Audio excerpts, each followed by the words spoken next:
Bible ఉన్న వాళ్ళు Bible తెరవండి. మత్తయి సువార్త 8వ అధ్యాయము. మత్తయి సువార్త 8వ అధ్యాయము 1-2 వచనాల్ని చదువుకొని మనం కాస్త ముందుకు వెళదాం. ఆయన ఆ కొండ మీద నుండి దిగి వచ్చినప్పుడు బహు జన సమూహములు యేసు ప్రభుని వెంబడించెను. ఇదిగో కుష్ఠరోగి వచ్చి యేసు ప్రభువుకు మ్రొక్కి, ప్రభువా, నీకు ఇష్టమైతే నన్ను శుద్ధినిగా చేయగలవా అని అనెను. అందుకు యేసు ప్రభు చెయ్యి చాపి వారిని ముట్టి, నాకు ఇష్టమే, నీవు శుద్ధుడవు కమ్మని చెప్పగా తక్షణమే వాని కుష్ఠరోగము శుద్ధి ఆయను. ఈ మత్తయి సువార్త 8వ అధ్యాయములో ఉన్న భాగాన్ని మనం చదువుకున్నాం. మత్తయి సువార్త 5వ అధ్యాయము, 6వ అధ్యాయము, 7వ అధ్యాయము, ఈ 3 అధ్యాయాలు యేసు ప్రభు కొండ మీద ప్రసంగం చేశారు. 5వ అధ్యాయంలో చాలా విషయాలు చెప్పాడు. 6వ అధ్యాయం కానివ్వండి, 7వ అధ్యాయం కానివ్వండి, ఈ 3 అధ్యాయాలు కొండ మీద యేసు ప్రభు చేసిన ప్రసంగాలు. కొండ మీద ప్రసంగం చేయటం అయిపోయిన తర్వాత యేసు ప్రభు కొండ దిగొస్తూ ఉన్నప్పుడు 8వ అధ్యాయంలో చాటును కూర్చొని వింటున్నాడు ఒక కుష్ఠరోగి. జనాలందరూ ఆ రోజుల్లో కుష్ఠరోగం వస్తే ఊరిలో ఉండనిచ్చేవాడు కాదు. ఎవరికైనా కుష్ఠరోగము, పొడ ఇలాంటి లక్షణాలు కానీ ఉన్నట్లయితే కన్నా తల్లి కానివ్వండి, కన్నా తండ్రి కానివ్వండి, అన్న కానివ్వండి, అక్క కానివ్వండి, చెల్లెలు కానివ్వండి, వాళ్ళు ఎవరైనా ఎక్కడ ఉండాలంటే పాళెము వెలపల, అంటే ఊరికి వెలపల వారు నివాసం చేయాలి. ఊర్లో వాళ్ళు ఉండకూడదు. లేవీకాండంలో చెప్తాడు ఆ విషయాన్ని. లేవీకాండము 13వ అధ్యాయం 45-46 వచనాల్లో చెప్తారు. ఆ పొడగల కుష్ఠరోగి వస్త్రములను చింపివేయవలెను.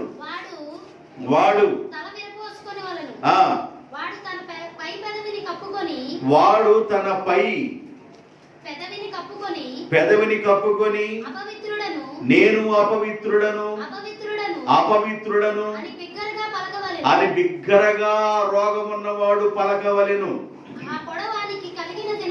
ఆ పొడవానికి కలిగిన దినమందు వాడు అపవిత్రుడైయుండును. వాడు అపవిత్రుడు గనుక వాడు ప్రత్యేకముగా ఉండాలి. వారి నివాసము ఊరికి వెలపల ఉండాలి. ఎక్కడ ఉండాలంట కుష్ఠరోగి? కుష్ఠరోగం ఎవరికైనా వస్తే ఆ కుష్ఠరోగం వచ్చిన వాళ్ళు ఎక్కడ ఉండాలంటే ఊరికి వెలపల ఉండాలి. ఊరి మధ్యలో వారు నివాసం చేయకూడదు. ఎవరైనా ఎదురొస్తే నేను అపవిత్రుడని దాక్కుని ముఖం చూపించుకోకుండా వెళ్ళిపోవాలి. అలాంటి వ్యాధి అండి, అలాంటి వ్యాధి. ఎవరికైనా ఒక ఇంట్లో కరోనా వస్తే ఆ ఇంటి జోలికి కూడా వెళ్ళటంలా జనాలు, ఆ ఇంటి ఛాయలకు వెళ్ళటంలా జనాలు. కరోనా ఎవరికైనా వస్తే ఆ ఇంటి దగ్గరికి వెళ్ళటం లేదు. తెల్లగా సున్నం ఇంటి చుట్టూ జరగటం, ట్యాబ్లెట్లు తీసుకొచ్చి నర్సులు ఇవ్వటం, ఆ వ్యక్తిని తాకకుండా చాలా భయంకరంగా ఉంది ఇప్పుడు పరిస్థితి. అంతకంటే భయంకరమైనది కుష్ఠరోగం. ఈ కుష్ఠరోగం వచ్చిన వాళ్ళు వీళ్ళన్నా కాస్త ఊర్లో ఉంటున్నారు. ఎవరు? కరోనా వచ్చిన వాళ్ళు ఊర్లో ఉండి డాక్టర్ దగ్గర కాబట్టి తిరిగి వస్తున్నారు. జ్వరం అయితే 2 ఇంజక్షన్లు చేయించుకొని వస్తున్నారు. ఎట్టకో ఒడ్డున పడుతున్నారు, కొంతమంది ఒడ్డున పడుకొని వెళ్ళిపోతున్నారు. కుష్ఠరోగం వచ్చిన వాడు మాత్రం ఈ వ్యక్తి ఊరికి వెలపలు ఉండాలి. ఎక్కడ ఉండాలంట? ఊరికి వెలపలు ఉండాలి. ఊరిలోకి రాకూడదు. ఊరిలోకి వస్తే ఎవరైనా చూస్తే నేను అపవిత్రుడిని చెప్పుకుంటా ఊరు వెలపలికి వెళ్ళిపోవాలి. కన్న తల్లి ఆ వ్యక్తిని వదిలేసేయాలి, కన్న తండ్రి వదిలేసేయాలి, ఒకవేళ ఆమె అక్క అయినా కూడా వదిలేసేయాలి. తమ్ముడైనా వదిలేసేయాలి, అన్నైనా వదిలేసేయాలి, చెల్లెలైనా వదిలేయాలి. వాడు ఊరు వెలుపల మాత్రమే ఉండాలి, ఊరిలోకి రాకూడదు. అంత భయంకరమైనది కుష్ఠరోగము అని చెప్పాడు. అంత భయంకరమైనది. ఇది ఎందుకు వచ్చింది అని కొద్దిగా నేను ఆలోచన చేశాను. ఈరోజు నేను మీకు ఏం చెప్పాలనుకున్నాను, దేవునికి ఇష్టము లేకపోవటం వల్ల అనేక మంది చచ్చిపోతారు అని చెప్పబోతున్నాను. ఇప్పుడు కుష్ఠరోగి అన్నాడు, నీకు ఇష్టమైతే నాకు నీవు ఇష్టమే, నీవు శుద్ధుడవు కమన్. అంతవరకు నీ లైన్లో ఉన్నాడు. అంటే కుష్ఠరోగి అన్నా దేవుడికి పనికొచ్చాడు, కానీ పనికిరాని వాళ్ళు ఉన్నారు, వాళ్ళ గురించి చెప్పబోతున్నా. ఈ కుష్ఠరోగం అనేది అసలుకి ఎందుకు వస్తుంది?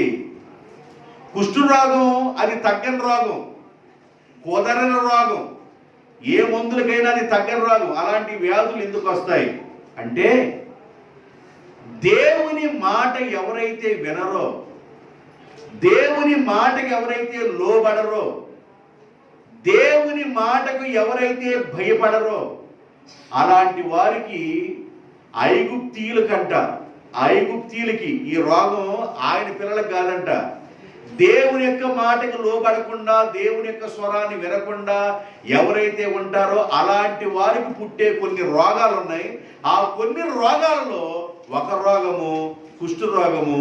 దాని 2 28వ అధ్యాయము 27వ వచనంలో రాయబడి ఉంది. 28వ అధ్యాయం 27వ వచనం. ఒకవేళ 28వ అధ్యాయం 1-2 వచనాలు చదవండి ముందు. నీవు నీ దేవుడైన యెహోవా మాట శ్రద్ధగా విని ఎడల, నేడు నేను నీకు ఆజ్ఞాపించుచున్న ఆయన ఆజ్ఞలన్నిటి చొప్పున నీవు నడిచిన ఎడల, నీ దేవుడైన యెహోవా భూమి మీద ఉన్న సమస్త జనుల కంటే నిన్ను హెచ్చించును. కింద వచనాల్లో నీవు నీ దేవుడైన యెహోవా మాట వినని ఎడల అనే వచనం ఎక్కడుంది? వినని ఎడల, విని ఎడల కాదు, వినకున్న ఎడల, దేవుని మాట వినకుండా ఉన్న ఎడల. 14 వచనం చదవండి. అన్యుల దేవతలను అనుసరింపకయు వాటిని పూజింపకయు ఉన్న ఎడల నీవు అనుసరించి నడుచుకొనవలెనని నేడు నీకు ఆజ్ఞాపించుచున్నా. చదవండి. నేడు నేను నీకు ఆజ్ఞాపించుచున్న ఆయన సమస్తమైన ఆజ్ఞలను, కట్టడలను, ఆయన మాటలను, విధులను నీ దేవుడైన యెహోవా సెలవిచ్చిన మాట వినని ఎడల. అండర్లైన్ చేసుకోండి అక్కడ, వినని ఎడల ఈ శాపములు సంభవించును. ఇక అక్కడ నుంచి లైన్ మొత్తం ఉంటది, తర్వాత చదువుకోండి. 27వ వచనం చదవండి. యెహోవా ఐగుప్తు యొక్క కుంటు చేతను, మూల వ్యాధి, ఆ వ్యాధి ఎట్టకుండా తెలియదు కానీ మూల వ్యాధి చేతను, కుష్టు వ్యాధి చేతను, గజ్జి చేతను నిన్ను బాధింతును. నీవు వాటిని పోగొట్టుకొనడానికి ప్రయత్నించినా ఇవి పోవు.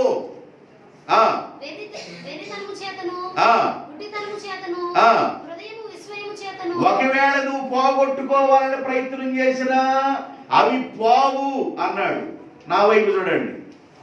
ఈ కుష్ఠరోగం అనేది ఎక్కడి నుండి వస్తుంది, అసలు ఎక్కడ దీని పుట్టక అంటే, దేవుని యొక్క మాట ఎవరైతే వినరో, దేవుని యొక్క స్వరానికి ఎవరైతే లోబడరో, దేవుడు ఎన్ని మార్లు మాట్లాడినా నాకు కాదని త్రోసిపుచ్చుకొని వెళతారో వాళ్ళు వ్యాధులకు గురవుతారు. అక్కడ చాలా రకాలైన వ్యాధులు ఉన్నాయి.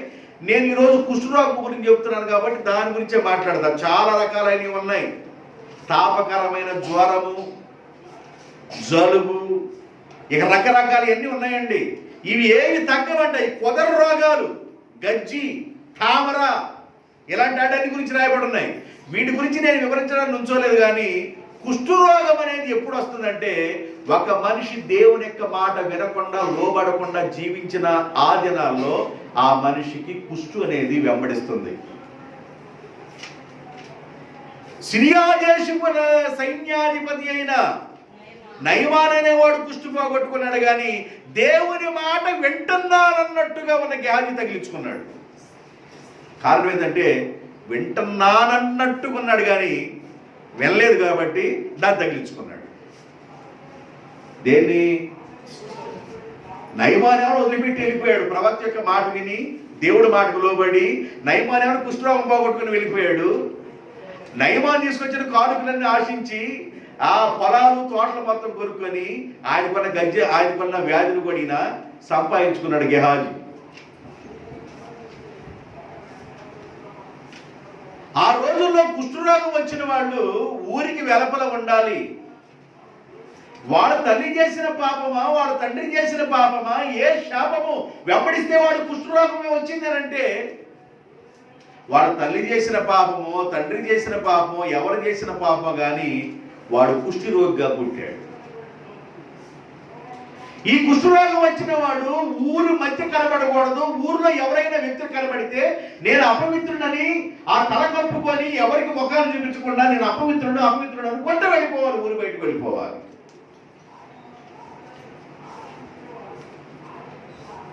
కుక్కలు ఎక్కడున్నాయి?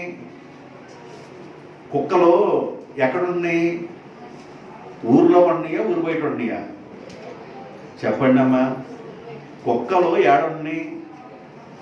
ఊర్లో ఉన్నాయా, ఊరు బయట ఉన్నాయా? ఏంటి నోరెత్తలు? మీకేం తెలియదా? అంటే ఇప్పుడు ఎవరు బెస్ట్ అంటారు? కుక్కలే రైట్ కదా. ఆ కుక్కలు సాయంకాలం పొయ్యిలో నన్ను చక్కగా పట్టుకుని తెల్లారిపాటికి వెళ్ళిపోతుంది. నేను చక్కగా సొస అనుకుంటున్నా, వండుకున్నా, మింగేస్తున్నాం, వచ్చేస్తున్నాం, అయిపోయా. కుక్కలే బెస్ట్. అంటే కుక్కల కంటే నీచమైన వ్యవహారం అన్నమాట అది. కుక్కలన్నా ఊర్లో నివాసం చేస్తున్నాయి, కానీ కుష్ఠరోగం వచ్చినాడు ఊర్లో ఉండకూడదు. అది ఊరి వెలపలు ఉండాలి. ఒకవేళ ఊర్లో కానీ కనబడినట్లయితే అపవిత్రుడు కేక వేసుకుంటూ వెళ్ళిపోవాలి. కన్న తల్లి వదిలేసేయాలి, తండ్రి వదిలేయాలి, అందరూ వదిలేయాలి. నా బ్రతికేందిరా, నా కర్మ ఏంది, ఎలాగైపోయిందని అలాగ బాధపడుతూ ఏడుస్తూ ఊరి బయటే ఉండిపోతారు వాళ్ళు. ఇలాంటి వ్యాధి రావటానికి మూలమేందో కూడా చెప్పారు.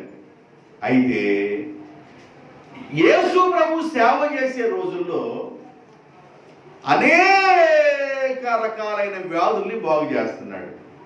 ఆ వ్యాధుల్లో ఒక వ్యాధి కుష్ఠరోగం. దాన్ని కూడా యేసు ప్రభు బాగు చేస్తున్నాడు. ఇప్పుడు కుష్ఠరోగులకి పెద్ద పండగ అయిపోయింది. ఊరు బయట ఉన్న కుష్ఠరోగులకి పెద్ద పండగ అయిపోయింది.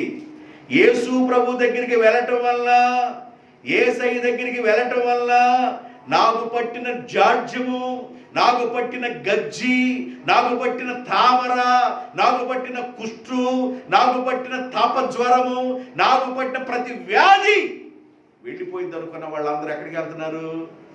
యేసయ్య దగ్గరికి వెళ్తున్నారు. అయితే కుష్ఠరోగి మాత్రం జనాల్లో సంచరించి వెళ్ళకూడదు, సాటునుండాలి. జనాల్లోకి వస్తే జనాలు రాళ్ళు పెట్టి కొడతారు. సాటునుండాలి. సాటును ఉండి వింటున్నాడు కుష్ఠరోగి ఒకడు. యేసు ప్రభు వాక్యాన్ని మాట్లాడుతున్నాడు. అయితే యేసు ప్రభు ఒక మాట అంటాడు. బాప్తిజం ఇచ్చి యోహాను ఉన్నాడే, ఆయనకి నా గురించి ఒక మాట తెలియచేయండి. ఏమని తెలియచేయాలి బాప్తిజం ఇచ్చి యోహానికి? లోకాసు వార్త 7వ అధ్యాయము 22వ వచనం. 7వ అధ్యాయము 22వ వచనం. లోకాసు వార్త 7:22.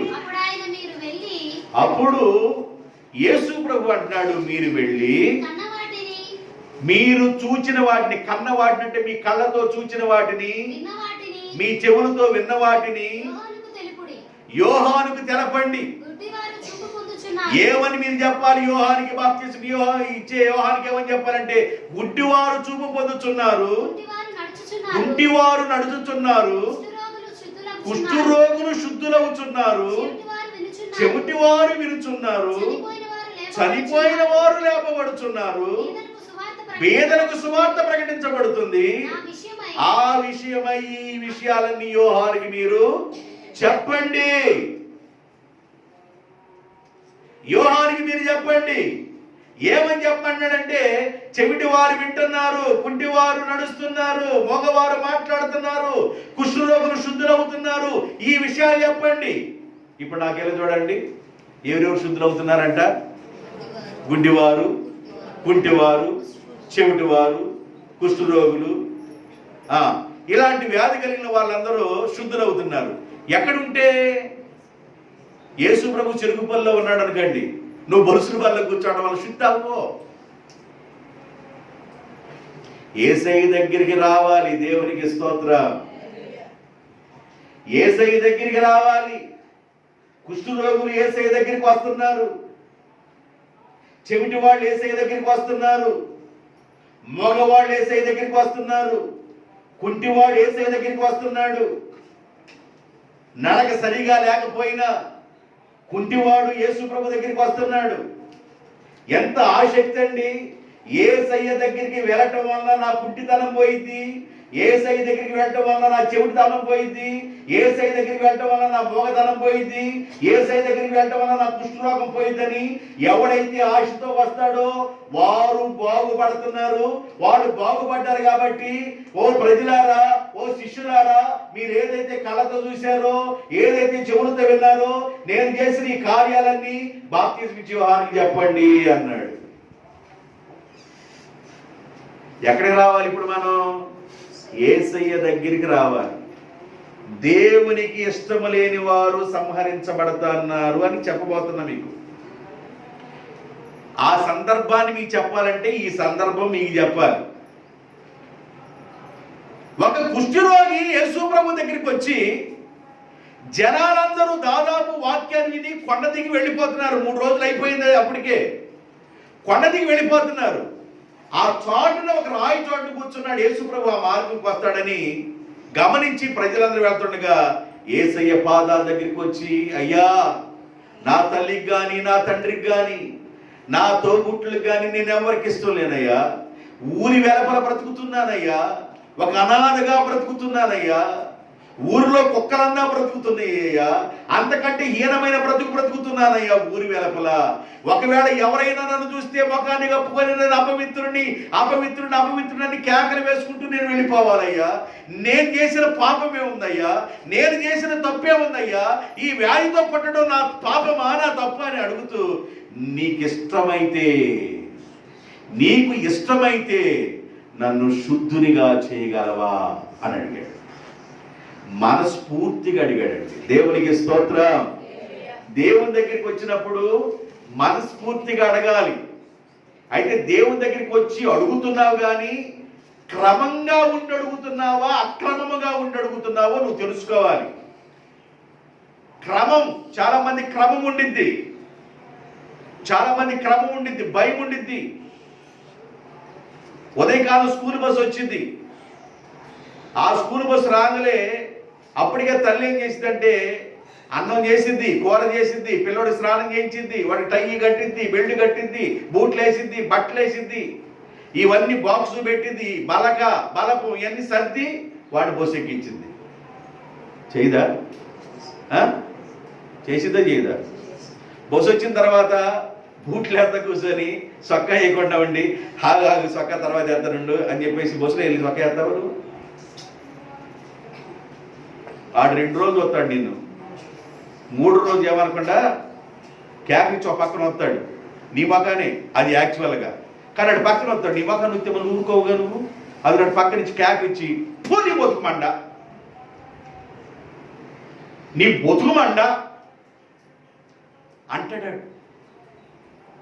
1 రోజు లేటు, 2 రోజులు లేటు, 3 రోజులు లేటు, 4 రోజులు లేటు, ఎప్పుడు వచ్చినా వాడికి ఫ్యాంట్ దొరుకుతామో, షూ దొరకటమో, ఆడు కక్కకి అప్పుడే వెళ్తాడు. ఆడికి క్రమం లేదు, నీకు లేదు, ఆడికి లేదు. ఆడికి ఎత్తిపోతలు దిగువ పోతలు అని ఉంటాయి చూసావా, అప్పుడే వాడికి స్టార్ట్ అవుతుంది.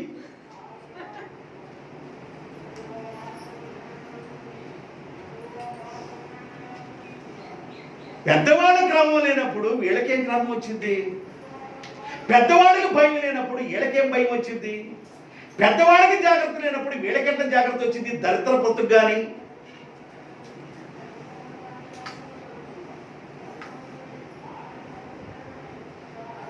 దేవుని పిల్లలు జాగ్రత్తగా ఉందురుగాక. చెప్పండి, ఆమేనని చెప్పండి, నిజమేనని చెప్పండి. దేవుని పిల్లల పద్ధతిగా బతుకుదురుగాక. ఎన్నన్నా అన్ని బండ కిందే ఉంటాం మేము, సంవత్సరాల తరబడి ఉన్నాం మేము, బండ కిందే ఉంటాం. వరద వచ్చిందంట, బాగా వరద వచ్చిందంట. ఆ వరదకి మన ఊరు పక్కన ఉన్న కప్పలన్నీ కొట్టుకొని వచ్చేసి మన కాలువ దగ్గర రాళ్ళు ఎత్తే ఆ రాళ్ళలో జూరిని అంటొచ్చి వరద తగ్గిపోయిన తర్వాత ఉతుక్కోవడానికి వెళ్ళిందంట బట్టలు. కొత్తగా బయట నుంచి వచ్చినాయి కప్పలు, అవి అంటే ఎగిరి పడుతున్నాయి అంట. అంతకుముందు సంవత్సరాల నుంచి ఉన్నాయి పాత కప్పలు. ఏడు నుండి వచ్చా, ఏం ఎగిరి పడుతున్నాయి ఈ రకంగా? మార్తం వచ్చింది ఉతికిందా? ఇప్పుడు ఋతువు వచ్చి కూడా ఉతికింది. 4 బాదులు బాదుద్ది. కాకపోతే మార్తమ్మ 4 బాదులు, ఋతువు 4 బాదులు, ఆ తర్వాత శాంతమ్మ, కాంతమ్మ, వీళ్ళందరూ వచ్చి బాదుకుని వెళ్తారు. సంవత్సరాల తరబడి బండ కింద ఏమంటున్నావు భయం లేకుండా. ఏం ఎగిరి పడుతున్నా నువ్వు? నేను కొత్త దాన్ని అందుకని ఎగిరి పడుతున్నా. పాత లక్షణాలు నేర్చుకో, పాత లక్షణాలు నేర్చుకో, క్రమం లేదు నీకు.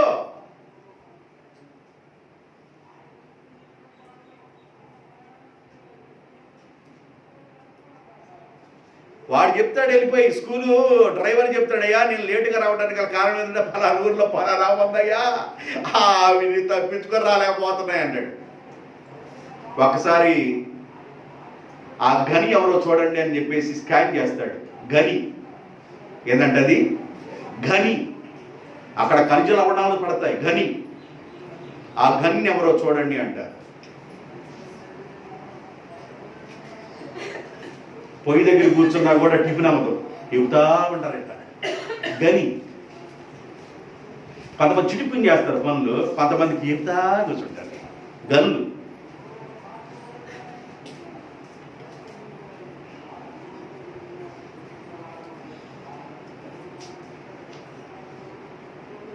నేను ఊరి బయట బ్రతుకుతున్నానయ్యా, ఎవరికి ఇష్టం లేను, అయితే నీ దగ్గరికి వస్తున్నాను, నీవు నన్ను శుద్ధునిగా చేయగలవా?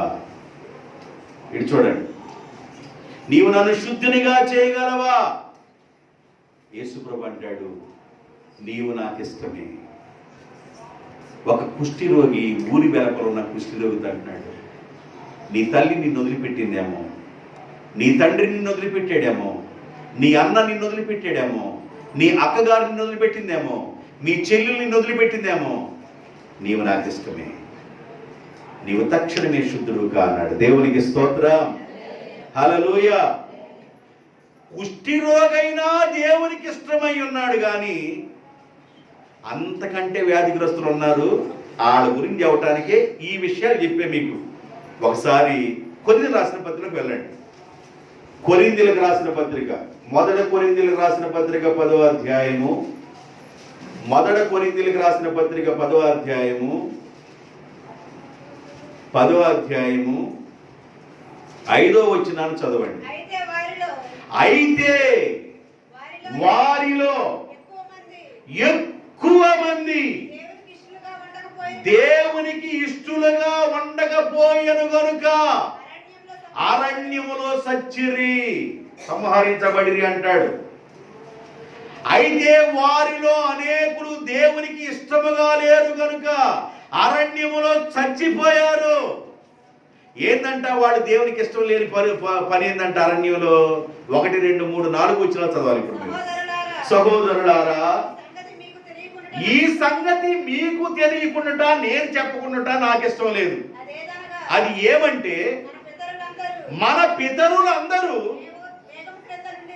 మేఘము క్రింద నుండిరి, వారందరూ ఆరిన నేలలో సముద్రములో నడిచిరి. అందరూ మోషేను బట్టి మేఘము క్రిందను సముద్రములోను బాప్తిసము పొందిరి. అందరూ ఆత్మ సంబంధమైన ఒకే ఆహారము తినిరి. అందరూ ఆత్మ సంబంధమైన బండలో నుండి వచ్చే ఒకే పానీయమును పానం చేసిరి. ఏలయనగా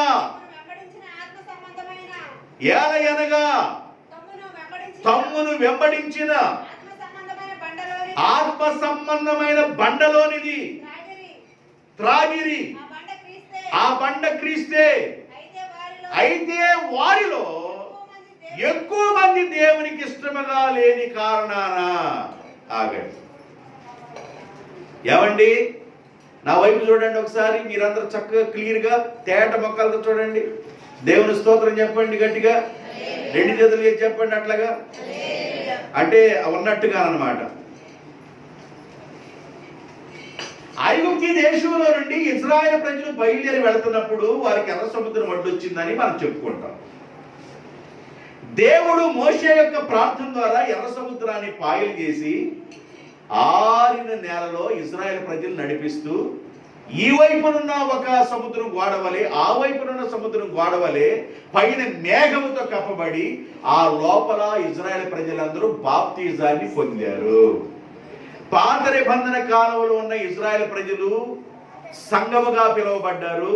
పాత నిబంధన కాలంలో సంఘం ఏ సంఘం అంటే ఇశ్రాయేలీయుల యొక్క సంఘం. వాళ్ళందరూ బాప్తిజం పొందిరి సముద్రంలో. బాప్తిజం పొందిన వాళ్ళు చాలా జాగ్రత్తగా ఉండాలి. బాప్తిజం పొందిన వాళ్ళు చాలా జాగ్రత్తగా ఉండాలి. ఏదో బాప్తిజం పొందమని పాస్టర్ గారు చెప్పారు కనుక మౌతులో శివుడి సీది సీది సీది నాగబడి ఇవ్వండి అని చెప్పేసి కాళ్ళకి వెళ్ళి మునిగి వచ్చిన దాకా చెప్పు లేకుండా ఉంటారు, క్రమం లేకుండా బ్రతుకుతారు. దాన్ని మామూలు భాషలో చెప్పాలంటే అద్దువాపు లేకుండా బ్రతుకుతారని, బైబిల్ భాషలో చెప్పాలంటే క్రమం లేకుండా బ్రతుకుతారని. ఈ మాట బాగుంది అనుకుంటాను. ఈ మాటను తీసుకోండి. అద్దువాపు ఎందుకు? క్రమం లేకుండా బ్రతుకుతారు. వీళ్ళు ఎర్ర సముద్రంలో ఇశ్రాయేలు ప్రజలు అందరూ మేఘము క్రింద ఎర్ర సముద్రంలో ఆరిన నేలలో వీళ్ళందరూ బాప్తిజాన్ని పొందారు. బాప్తిజం పొందితే ఇక మనకు పరలోకం టికెట్ వచ్చినట్టేగా. చెప్పండి ఆనండి, ఆనపోయి నేను కూడా అంటాను. బాప్తిజం పొందితే పరలోకం టికెట్ వచ్చినట్టేగా. నీళ్ళకి వెళ్ళి మునిగి వచ్చాను, పాస్టర్ గారు బాప్తిజం ఇచ్చాడు, నాకు దేవుడి దేవల్ల నాకు టికెట్ సంపాదించుకున్నాను. ఇక పోతావు నువ్వు డైరెక్ట్గా బైపాస్ రోడ్లో పడి.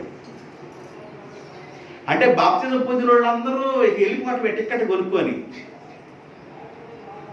ఎట్లా ఉండాలి బాప్తిజం పొందిన తర్వాత అనేది లేదు.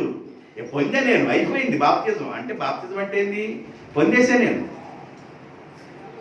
తిరగలేదంటే నేను సీనియారిటీ సిన్సియర్ బ్రతుకుండాలి సీనియారిటీలో.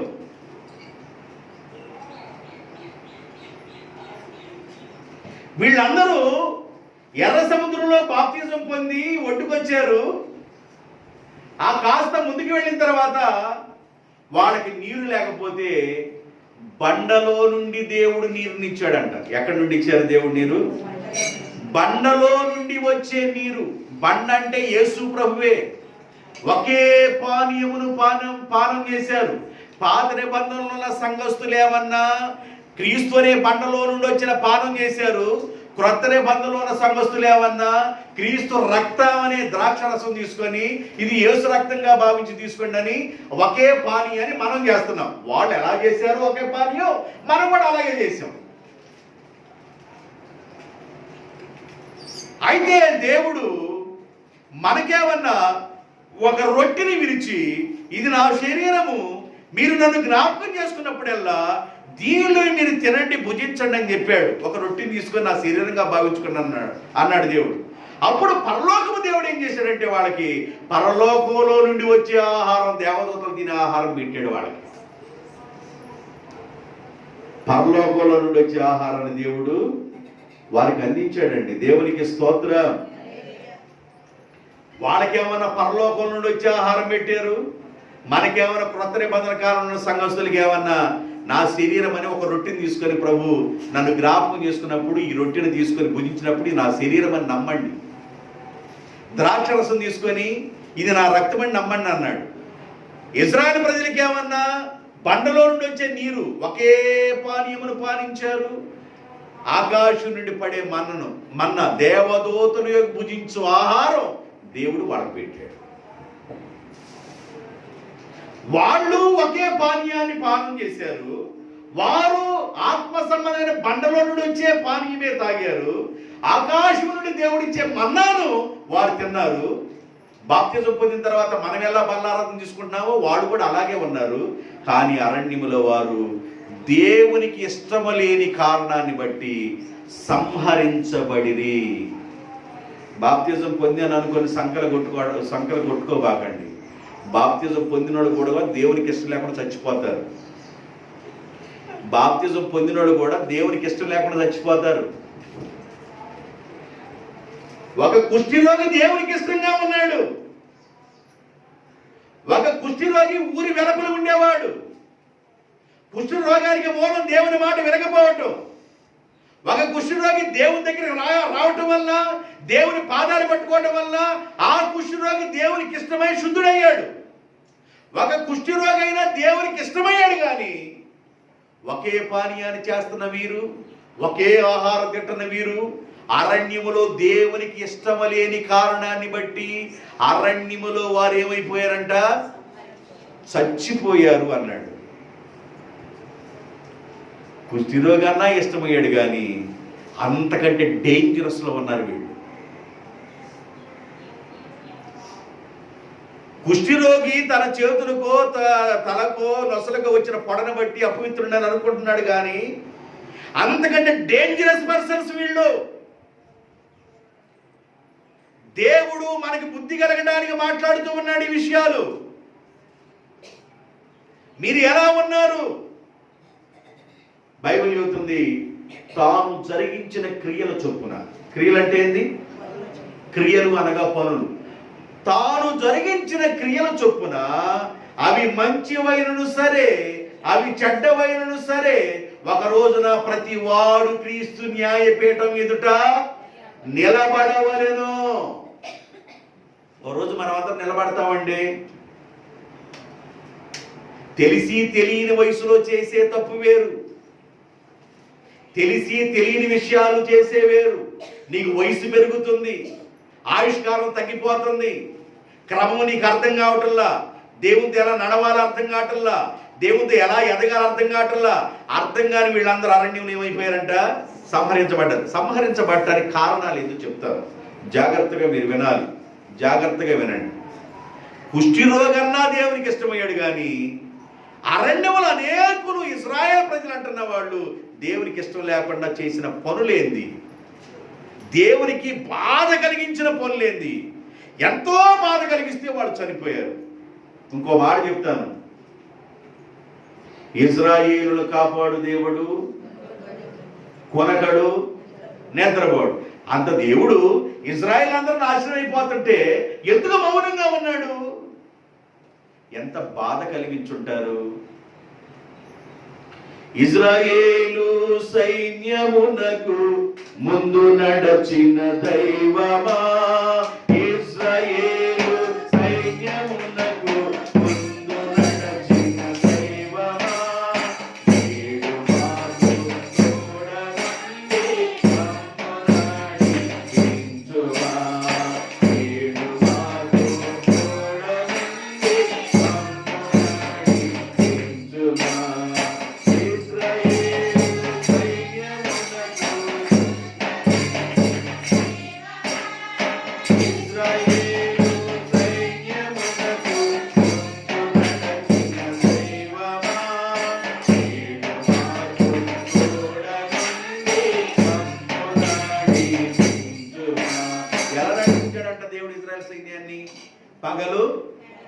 పగలు మేఘస్తంభము, ఎండకి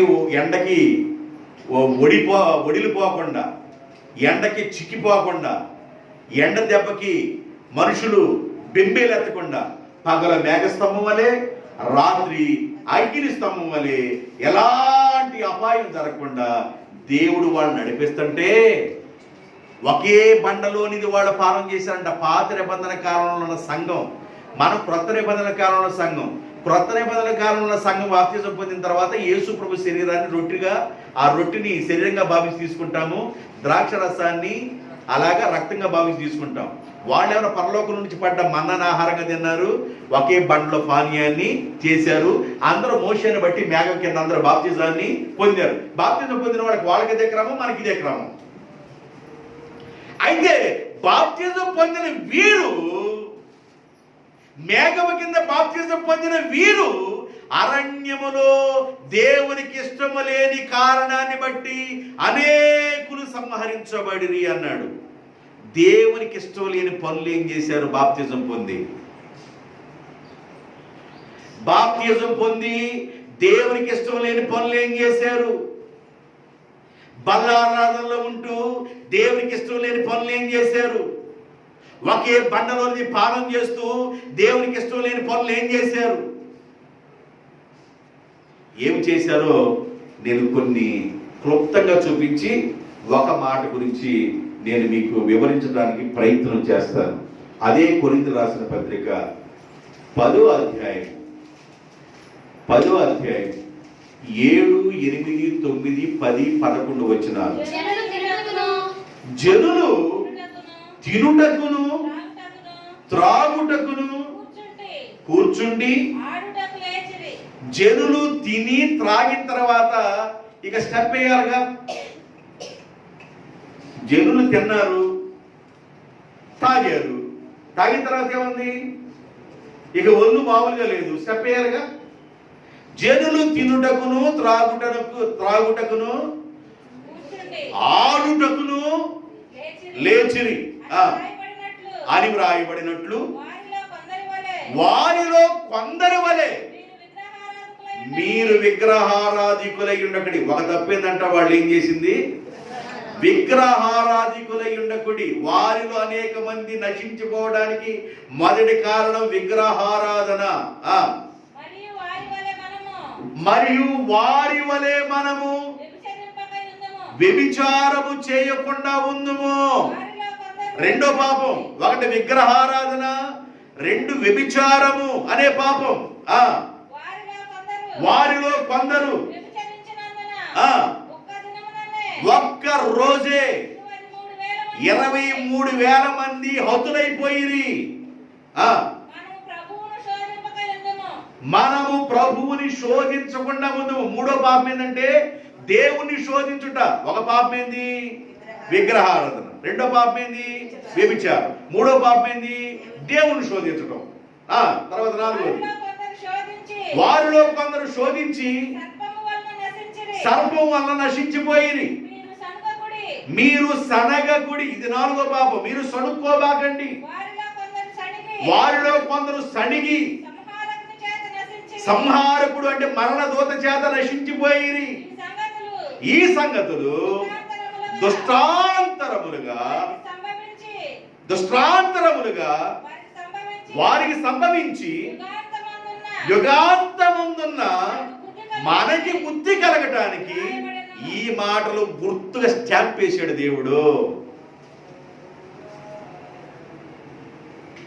ఈ మాటలు ఎందుకు రాసి పెట్టాడు దేవుడు అంటే, అయ్యా ఆ రోజున వాళ్ళు అలా ఉన్నారు, ఈ రోజున మీరు ఈ విధంగా ఉండబాకండి ఇవ్వడానికి దేవుడు ఈ విషయాలు ముందుగానే క్రోడీకరించి రాసి పెట్టాను. ఏ విషయం రాసి పెట్టాడంటే, 1 విగ్రహారాధన చేశారు, 2 వ్యభిచరించారు, 3 దేవుని శోధించారు, 4 సడిగారు.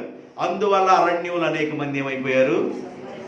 దేవునికి ఇష్టం లేని కార్యాలు ఇవి. కుష్టి రోగన్నా దేవునికి ఇష్టమయ్యాడు, కానీ దేవునికి ఇష్టం లేని పనులు చేయటం వలన అరణ్యములో అనేక మంది హతులైపోయారు. అరణ్యములు అనేక మంది చనిపోయారు. ఏం చేశారు ప్రభువా అరణ్యములు అంటే? విగ్రహారాధన. ఏం చేశారంట?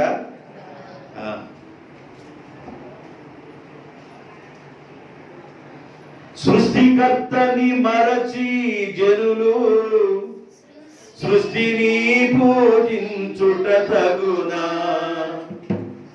రేయింబవలు నీ పద సేవ జీవదాయక చేయుట మేలు. సాటి లేని దేవుడ నీవు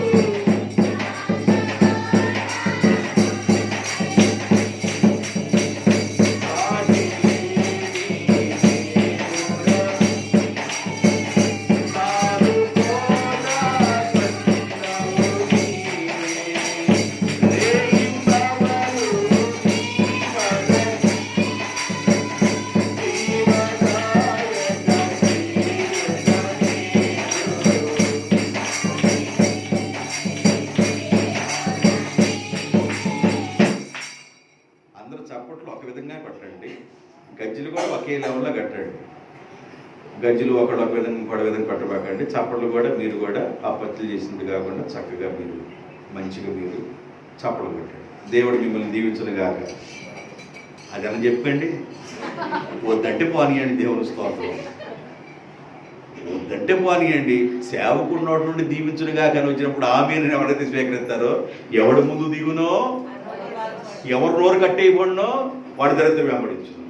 సరే, జిగట మందే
ఎలా ఉన్నారంటే వీళ్ళు సృష్టికర్తను మనిషి సృష్టిలో ఉన్న వాటిని పూజిస్తున్నారంట.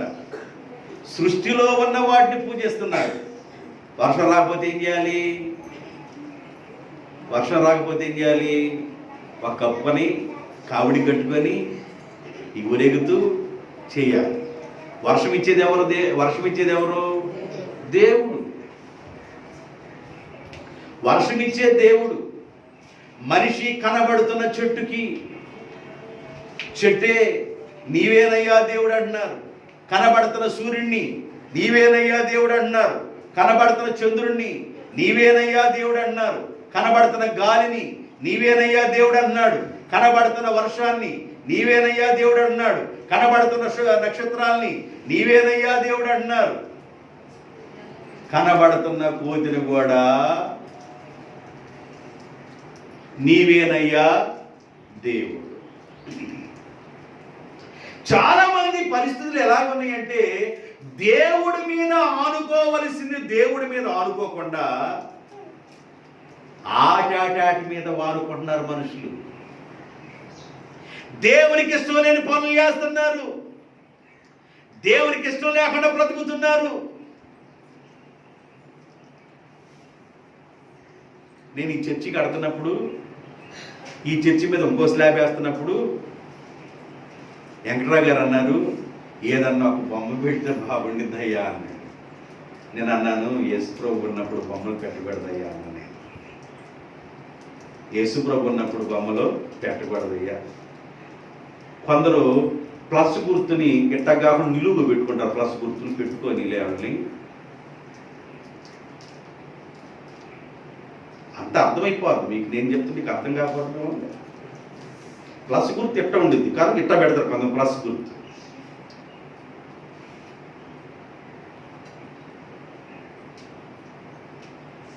ఏదో పెట్రోల్ గని పడ్డట్టాడా, బంగారపు గనులు అక్కడి నుంచి వస్తున్నట్లుగా.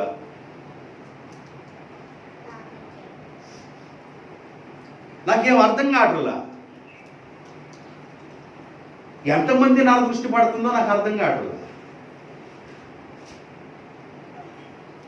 ఇప్పుడు రెండోది మూడోది కూడా వేస్తా. ఏ దృష్టి పడుతుందో నాకు అర్థం కావట్లేదు. దేవునికి భయపడి జీవించుదుముగాక. ఆమేన్ చెప్పండి. కొంచెం అంట సాలినేత అంట, కొంచెం ఏమన్నా ఏ నేత ఉంటే మాల నేతలోనన్నా ఉండు, లేక సాలు నేతలోనన్నా. సాలు నేత మేల నేత ఎందుకు? మాల నేత ఏంటండి? చెప్పేవాళ్ళకి చెడిపోయినట్లుగా నీకు చెప్పేవాళ్ళు లేరా? నీకు అర్థం కావటం లేదా? చెప్పేవాళ్ళకి చెడిపోయినట్లు అయిపోయింది నీ బ్రతుకు. ఈ దరిద్రపు శాస్త్రాలు ఏంది అర్థం కావటంలా,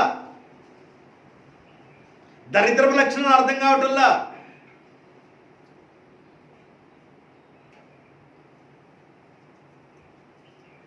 చెప్పు తీసుకొచ్చి కట్టాడు పంచకొకడు. దేనికన్నా? ఏం రాకుండా ఉంటాయనే. రాత్రి అంతా కలవరెత్తుంది నువ్వే కదరా, రాత్రి అంతా కలవరెత్తుంది నువ్వే కదా. ఏం రాకుండా ఎందుకుంటాయి? చెప్పు కడితే రాదా? లేకపోతే నా చేడు మట్ట కడితే రాదా? వచ్చేది ఎటు వచ్చింది. బైబిల్ చెబుతుంది, నిన్ను కాపాడువాడు కొనకడు నిద్రపోడు, ఇజ్రాయేల్ కాపాడువాడు కొనకడు నిద్రపోడు. ఇది మొదలుకొని నీ రాకపోకలేందో ఆయన నిన్ను కంఠస్థమైపోయిన వాక్యాలు అవలంబించటం.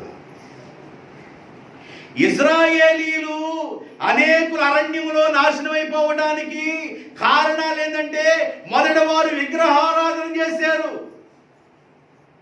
ఎర్ర సముద్రాన్ని పాయలు చేసిన దేవుడు వైపు వారు చూడటల్లా. అరణ్యములో దేవుడు వాళ్ళు నడిపిస్తుంటే పగల మేఘస్తంభం, రాత్రి అగ్నిస్తంభంగా ఉండి నడిపిస్తుంటే ఆ దేవుని యొక్క మహత్కార్యాలు అర్థం కావటంలా. మోషే ద్వారా దేవుడు ఐగుప్తు దేశంలో 10 అద్భుతాలు చేస్తే ఆ 10 అద్భుతాలు వాళ్ళ కళ్ళకి కట్టినట్లుగా చూపిస్తే వాళ్ళ కళ్ళు ముయ్యబడినట్లుగా ఉన్నాయి. అర్థం కావటంలా. ఎంత డేంజర్ జోన్లో ఉన్నారో వాళ్ళు. దేవుడు 10 అద్భుతాలు చేసి వెట్టి చాకరిలో నుండి, ఆ నాశనంలో నుండి, నాశన కోపంలో నుండి దేవుడు వాళ్ళని బయటికి తీసుకొస్తే, మహాగరుడైన దేవుడు ఎంత వెట్టి చాకుల్లో 430 సంవత్సరాలు 4 తరాలు గడిచిపోయేంత వరకు కూడా మాకు ఈ బాధ పోలేదే, దేవుడు మమ్మల్ని జ్ఞాపకం చేసుకుని విడిపించాడని వాళ్ళు దేవునికి కృతజ్ఞత కలిగి ఉండవలసిన వీళ్ళు, మా ముందు ఎర్ర సముద్రం వస్తే దాన్ని పాయలు చేసి నడిపించిన దేవుడని దేవునికి కృతజ్ఞత కలిగి ఉండవలసిన వీరు, మానవ నీళ్ళు ఉన్నప్పుడు, చేదు అనుభవాలు ఉన్నప్పుడు దేవుడు మాధుర్యంగా మార్చిన నీళ్లు తాగిన వీరు ఇవన్నీ మరిచిపోయి, దేవుడు చేసిన కార్యాలు మరిచిపోయి, దేవుని యొక్క మహిమను మరిచిపోయి, దేవుని బలాన్ని మరిచిపోయి, దేవుని కార్యాలు మరిచిపోయి ఇష్టానుసారంగా జీవించారు. ఇది యుగాంతమందు మీకు బుద్ధి కలుగునట్లుగా ఇవి రాయబడినవి. దేవునికి స్తోత్రం. ఏమని రాయబడ్డాయి? వాళ్ళు ఏమి చేస్తే సంహరించబడ్డారు? అనేకులు దేవునికి ఇష్టం లేని కారణాన్ని బట్టి అరణ్యములో చనిపోయారు. ఒక కుష్ఠిరోగి దేవునికి ఇష్టమయ్యాడు. వీళ్ళు ఎందుకు ఇష్టం కాలేదు? ఇశ్రాయేలు ప్రజలు దేవుని పిల్లలు కదా, మిమ్మల్ని కాపాడువాడు కొనకూడదు నిద్రపోడు అన్నాడు కదా. వీళ్ళు ఎందుకు ఇష్టం లేరంటే, నెంబర్ 1 వాడు చేసిన మొదటి తప్పు విగ్రహారాధన. ఏం చేశారంట? విగ్రహం. రెండో తప్పు ఏం చేశారు? వ్యభిచారము. తిని తాగి చిందులేసిన తర్వాత ఇంకేముంది? వ్యభిచారము. మూడో తప్పు ఏం చేశారు? వాళ్ళు చేసిన తప్పు దేవుని శోధించారు. నాలుగో తప్పు ఏం చేశారంటే సడిగారు. ఇవన్నీ చెప్పడానికి టైం సరిపోదు కనుక ఒక్కడ చెప్పి నేను ముగించేస్తా వాక్యాన్ని. ఎందుకు అరణ్యములు అనేక మంది దేవునికి ఇష్టం లేని వాళ్ళందరూ సంహరించబడ్డారో మీకు క్లారిటీ ఇచ్చారు. ఒక కుష్ఠరోగి దేవునికి ఇష్టమయ్యాడు, కానీ అన్ని అవయవాలు బాగున్నవాడు చచ్చిపోయాడు. ఎందుకు? బాప్తిజం పొందారా? పొందారు. బండలో నీరు తాగారా? త్రాగారు. ఆకాశం నుండి పడ్డ మన్నా తిన్నారా? తిన్నారు. ఎంత పనులు కూడా చేసి కూడా ఎందుకు చనిపోయారు? నువ్వు అనుకుంటున్నావు నేను బాప్తిజం పొందాను, బల్లారాధనలో పాల్గొంటున్నాను, యేసు రక్తం తీసుకుంటున్నాను, యేసు ప్రభు శరీరం తీసుకుంటున్నాను, నాకు తిరుగులేదు, నీకు ఎదురు లేదు అనుకుంటున్నావు.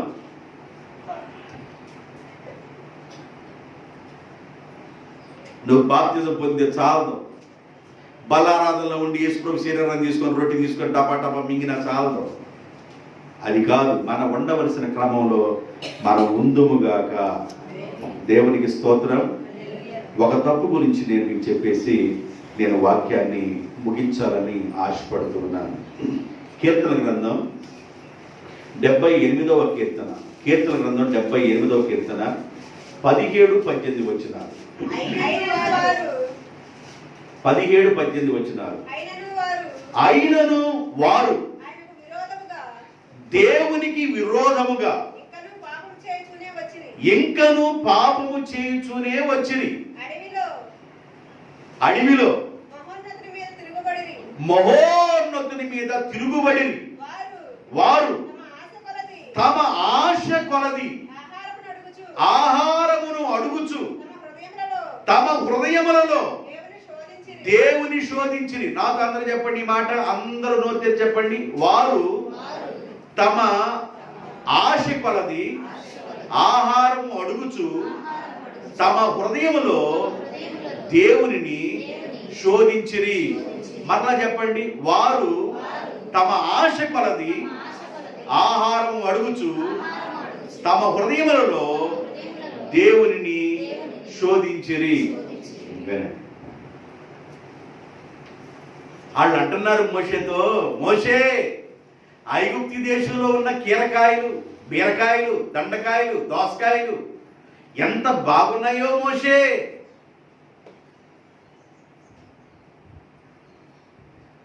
కీరకాయలు, దోరకాయలు ఇవన్నీ కూరగాయలు బాగున్నాయి మోషే. అయితే కొండలో ఉన్న మాంసం వండుకొని మా పిల్లలు మేమందరం కొండ చుట్టూ కూర్చొని కొండలో ఉన్న మాంసం ఉడికిందా అని తింటా ఉంటే ఉంది మోషే. అది లేదా? అది లేదా? ఏం కావాలంటే ఇప్పుడు వీళ్ళకి మాంసం కావాలని అడగకుండా ఇంకేమన్నారంటే ప్రతిరోజు సయ్యసారం లేని మన్నా ఏనా.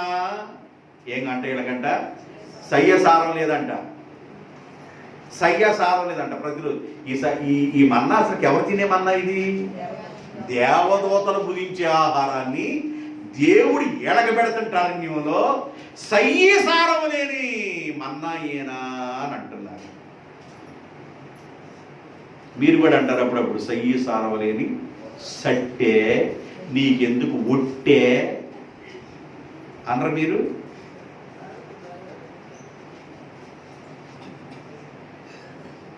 బైబిల్ పట్టుకున్నప్పుడు సయ్యి సారం ఉండాలి రెండు, లేదు ఎందుకు నీకు ఉట్టే అని దాని అర్థం. భక్తిలో శక్తి అర్థం కావట్లేదండి కొంతమందికి. అసలు దేవుని యొక్క విధానం అర్థం కావట్లేదు కొందరికి, దేవుని భయం అర్థం కావట్లేదు కొందరికి.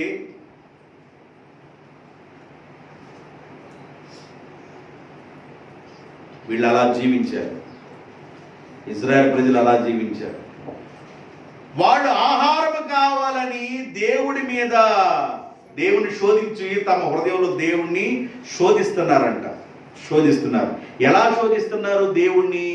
41 వచ్చిన 78, 41 ఎలా శోధిస్తున్నారు దేవుణ్ణి?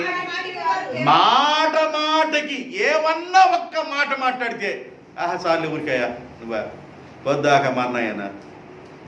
మోషే ఏదన్నా ఒక్క నోరెత్తో మాట మాట్లాడుతుంటే చాలే చెప్పేవు కానీ మాకు. మాట మాటకి వారు దేవుణ్ణి ఏం చేశారు? శోధించిరి. 6 లక్షల మంది కంటే ఐగుప్తు నుంచి బయలుదేరిన వీరికి వారు ఆడవాళ్ళని మగపిల్లల్ని వీళ్ళందరూ లెక్కేస్తే చరిత్రకారుడు దాదాపు 30 లక్షల మందిని చెప్తాడు. 30 లక్షల మందికి పొయ్యి పెట్టకుండా వాళ్ళకి ఆహారాన్ని ఇస్తుంటే దేవుడు, ఈ ఆహారం దేవదూతలు తినే ఆహారం, ఆకాశపు ధాన్యం అంటది. ఏదంటది? మీరు చదవాలా వచ్చిన 78, 24 కీర్తన గ్రంథం 78. నేను చెప్పనియండి పంచాయతీ అప్పుడే అట్టగా 78, 24 చదవండి. ఆహారమునకై ఆయన వారి మీద మన్నాని కురిపించెను. ఆకాశ ధాన్యము వారికి అనుగ్రహించెను. దేవదూతలు తినే ఆహారము నరులు భుజించిరి. ఏం పోయే కాలం? ఎవరు తినే ఆహారం పెట్టారంట?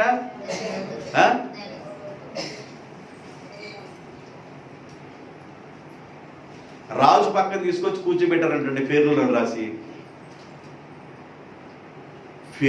రాసి ముక్కుకు ఒక కమ్మి పెట్టి నువ్వు శుభ్రంగా ఉండాలని రాజు పక్కన ఒక చీరేసి కూర్చోబెట్టి రాజభోజనం పెడుతుంటేనంట ఆ పక్కనున్న ఆ కుర్చీలో కూర్చుంది ఏం చేస్తా అంటుంది. ఏయ్ అరబాకు ఆకలైందా, మళ్ళీ దానికి అన్నం పెట్టండి రా పెట్ట మళ్ళీ అంటుంది. రాజు లేకుండా చూసి ఇది లేచి వెళ్ళింది. ఏడకి వెళ్ళిందంటే ఆ రాజ్యంలో ఉన్న ఆ గోడ పక్కన ఉన్న కాలం ఉంది, అంట్లు తోముకున్న నీళ్ళన్నీ ఆడుంటాయి. ఆడకి వెళ్ళి అబ్బో ప్యాలెస్లోకి వచ్చానని పొట్లాడుతుంది. ప్యాలెస్లో కడుగు పెట్టాను నేను. ఇటు పోట్లాడి అటు పోట్లాడి తిరుగుతా ఉంది. అక్కడ మేకప్ మారిపోయింది, పేర్లో లేదు. ఇక మేకప్ మారిపోయింది.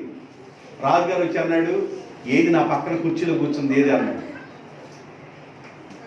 మంత్రి గారు అన్నారు, రాజా మీరు ఏమనుకోకుండా ఒక మాట చెప్తాను రాజా, నా ప్రక్కన కూర్చుంది నాకు ఎంతో అతి ప్రియమైంది. ఏదన్నా చెడ్డగా మాట్లాడి ఊరుకొని నేను చాలా డేంజరస్లో పడతాను, నువ్వు జాగ్రత్త అన్నాడు. రాజా నాకెందుకు అంత డేంజర్, నేనేం చెప్పను, నాతో పడు రా రాజా అన్నాడు. రాజుని తీసుకొని ఆడ గోడ పక్కకి తీసుకెళ్ళాడు. రాజా నీ చేతిలో కూర్చున్న అదే రాజా, ఒక్కసారి దాన్ని చూడవా. అది చూస్తే రాజుగారు చూడలే అంటాడు. వచ్చే రోజు నువ్వు పొక్క అంటుంది, ఇందుకేనా నాకు అర్థం కాలేదు. ఏమే రోజు ఈ రకంగా మాట్లాడుతున్నా నాకు అర్థం కాల, మాండి పెట్టేశారు కదా నీకు. అది ఆడ కూర్చున్నా దాన్ని వంకర బుద్ధి పాల. దేవుడు ఆకాశపు ధాన్యాన్ని దేవుడిచ్చి, దేవదూతలు తినే ఆహారాన్ని దేవుడిచ్చి, ప్రతిరోజు మీరు కడుపు నిండా తినండి మన్నా పెడతంటే, సయ్యసారం లేని మన్నా మాకెందుకు మోషే, మాకు మాంసం కావాలి మోషే. ఏం కావాలంట? మాంసం కావాలి మోషే. కీరకాయలు, బీరకాయలు, దొండకాయలు, దోసకాయలు ఇవ్వో ఏమి కూరలో. ఇప్పుడు మాకేం కావాలంటే, ఓ గుమగుమలాడే హోటల్లో నుండి మాకు మాంసం కావాలి మోషే. మెత్తగా నోట్లు వేసుకుని ఐస్ క్రీమ్ లాగా వండట్టుకుంటారన్న. ఈయనేం చేస్తాడు? దేవా వాళ్ళు మాంసం అడుగుతున్నారు ప్రభువా, నేనేం చేయమంటావయ్యా?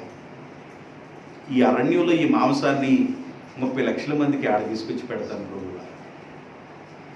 దేవుడు అన్నాడు, ఇదిగో నేను ఆడకు పెట్టబోతున్నాను మాంసం అన్నాడు. ఏ ప్రభువా నువ్వు మాట్లాడుతుంది? నేను ఆడకు మాంసం పెట్టబోతున్నాను చెప్పు నువ్వు అన్నాడు. మోషే అన్నాడు, ఇజ్రాయేల్ సర్వ సమాజం వాళ్ళారా, దేవుడు మీ అందరికి మాంసం పెట్టబోతున్నాడు అన్నాడు. ఆడు ఒకడు అంటాడు, అరణ్యంలో ఎంతమందికి మాంసమే? సముద్రంలో ఉన్న చేపలను సరిపోతాయా? ఇసుక రేణువుల్లాగా ఉన్న ఆ సముద్రంలో చేపలు ఎన్ని పెట్టినా కూడా సరిపోతా ఇంతమందికి? నిజమేనా అంటుంది.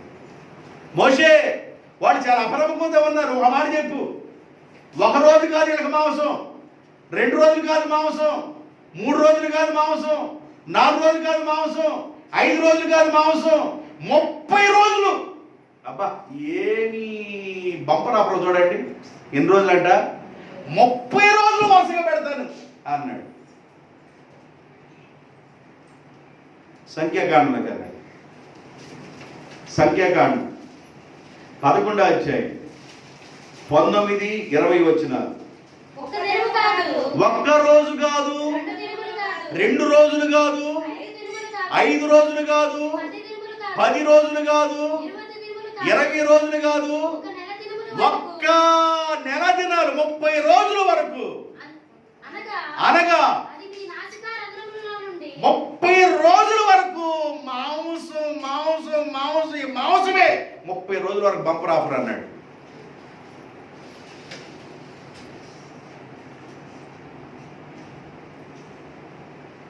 ముప్పై రోజుల వరకు ఆహారం పెడతారు అన్నాడు దేవుడు.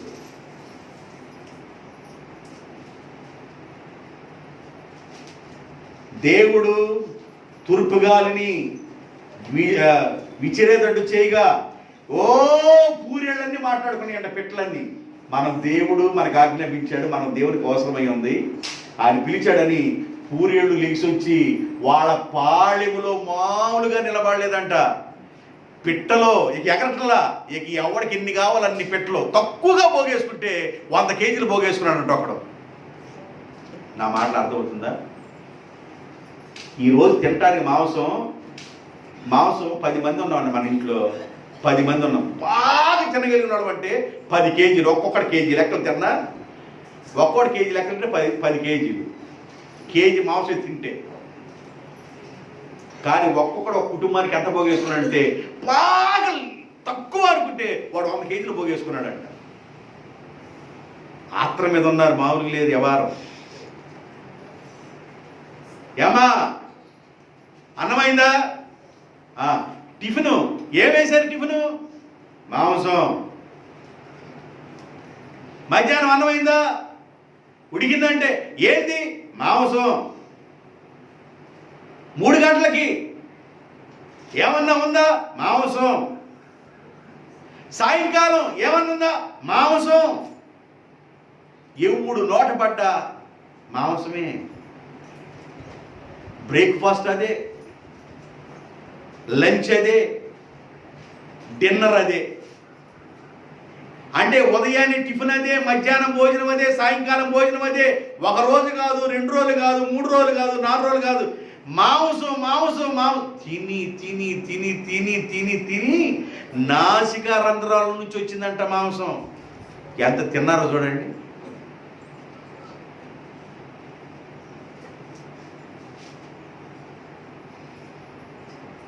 బంతిలో పరమాణం పోసారంట. బంతిలో పరమాణం పోతే ఎడ తింటారు?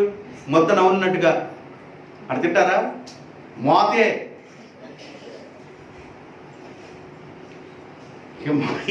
మా ఊరు కూడా దేవారం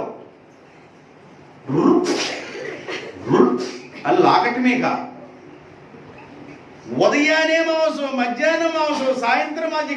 ఎన్ని రోజులు? 30 రోజులు.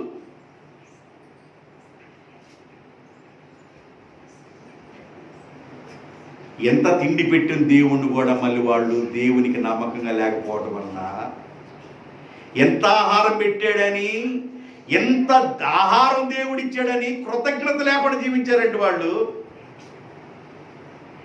ఎన్ని బస్తాలు పండి అమ్మా? 30 బస్తాలు. దేవా నీకు స్తోత్రాలు తండ్రి, ఈ సంవత్సరం అందరికి 25 అయితే నాకు 30 బస్తాలు ఇచ్చేవయ్యా, మీకు వందనాలు తండ్రి, స్తోత్రాలు అయ్యా.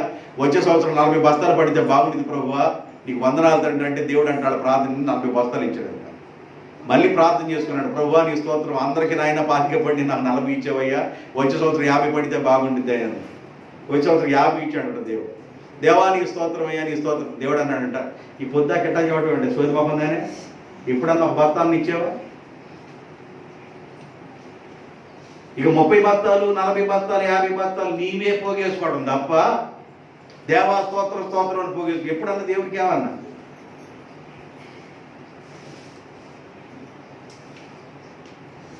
ముప్పై పడినందుకు దేవునికి స్తోత్రం, 40 ఇచ్చినందుకు దేవుని స్తోత్రం, 60 100 ఇస్తావా ప్రభువా నెక్స్ట్ ఇయర్? దేవుడు ఇస్తాడు. ఇచ్చిన దానిలో నువ్వు దేవుడికి ఏమి ఇస్తున్నావు? దేవుడు ఇస్తాడు నీకు. దేవుడు ఇచ్చిన దానిలో నువ్వు దేవుడికి ఏమి ఇస్తున్నావు? దేవుడు ఇచ్చాడు వీళ్ళకి మాంసం. దేవుడు ఇచ్చిన మాంసంలో నుండి ఎంత కృతజ్ఞత కలిగి ఉండవలసిన వాళ్ళు వీళ్ళు దేవునికి కృతజ్ఞత లేకుండా ఇంకనూ మాట మాటకి మరలా దేవుడిని ఏం చేస్తారంటే వాళ్ళు, దేవుడు ఏం చేశాడంటే, అరే అనవసరం రా మీ బతుకు, మీరు అనవసరం, మీ బ్రతుకు అనవసరం రాని ఆ అరణ్యంలో నాశనం చేసేవాడు దేవుడు. ఇజ్రాయేలు ప్రజల్ని కాపాడు దేవుడు కొనకుడు నిద్రపోకుండా. అంత గొప్ప దేవుడు. ఇజ్రాయేలు అంటే ఎందుకు నీకు ఇష్టం లేదయ్యా? కుష్ఠరోగి అంటే ఎందుకు ఇష్టమయ్యా అంటేను, కుష్ఠరోగి వాడు సమ్ బెటర్, కుష్ఠరోగి సమ్ బెటర్. వాడు పశ్చాత్తాపడుతున్నాడు.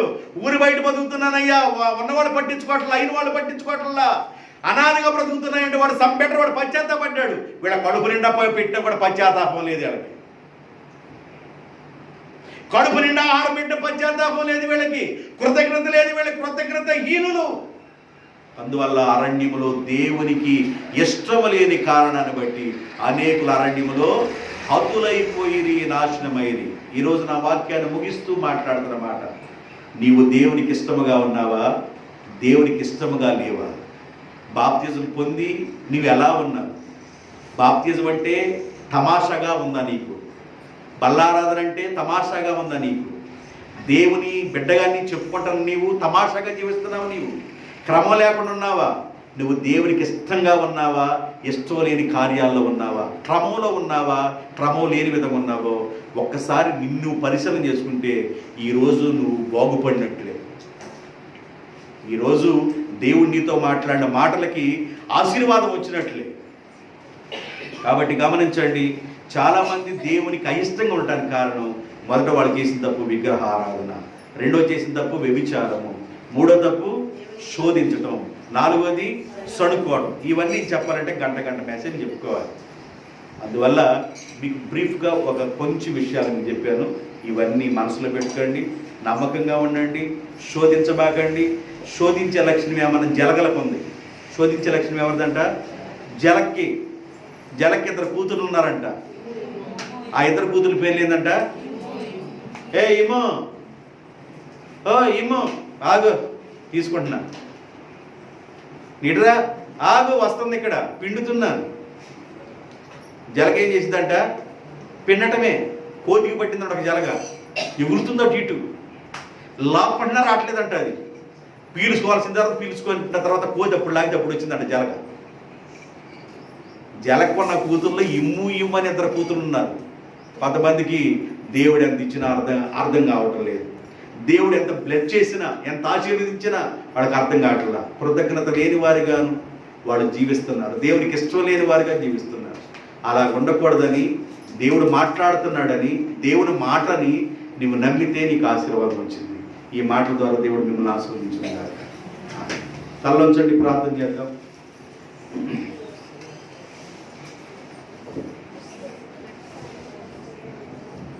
ఒక్క నిమిషం పాటు అందరూ మోకరించండి, ప్రార్థన చేద్దాం.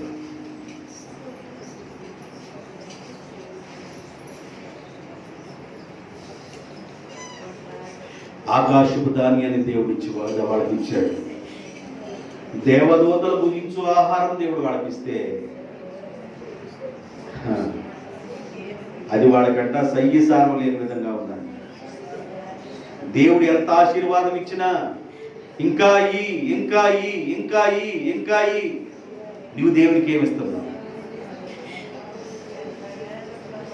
దేవుడు ఎంతగా నిన్ను ఆశీర్వదిస్తున్నా ఇంకా అయ్యా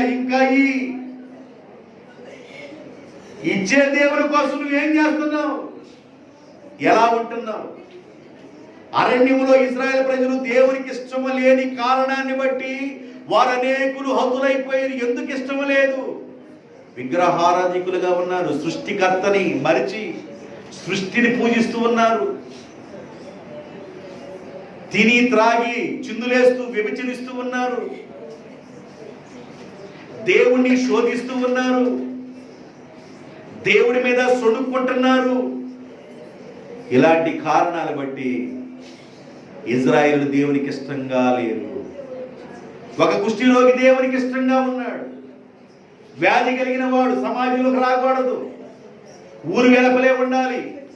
ఎవరైనా ప్రజలు చూస్తే ఒకగాని గుడ్డ కప్పుకొని నేను అపవిత్రుడని అరుచుకుంటూ వెళ్ళిపోవాలి. అలాంటి వాడి కన్నా నాకు ఇష్టమేనయ్యా అన్నాడు దేవుడు. అలాంటి వాడినన్నా నాకు ఇష్టమే అన్నాడు. కుష్ఠరోగి కంటే నికృష్టంగా బ్రతికేరే వాళ్ళ శాస్త్రాలు పద్ధతులను బట్టి దేవుడు మీరు నాకు ఇష్టం లేదన్నాడు. దేవునికి ఇష్టంగా ఉండటానికి భయముతో భక్తితో బ్రతుకుదాం. దేవునికి భయపడండి, మనుషులకు కాదు నీవు భయపడాల్సింది. దేవునికి భయపడండి. ఆశీర్వదించేది ఆయన, తల్లిలా లాలించేది ఆయన, తండ్రి వలె ప్రేమించేది ఆయన, నీ కుటుంబంలో ఉన్న శోధన బాధలు తొలగించేది ఆయన, ఇబ్బందులు తీసేసేది ఆయన. ఆయన ముందు పెట్టుకోండి.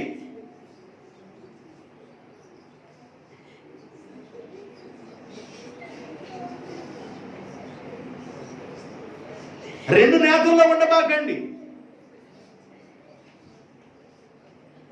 మంచిది కాదది. ప్రభువా మీ బిడ్డలను జ్ఞాపకం చేసుకోమని ప్రార్థన చేస్తున్నాను. మీరు మాట్లాడారని బిడ్డలు నమ్మితే అది ఆశీర్వాదం.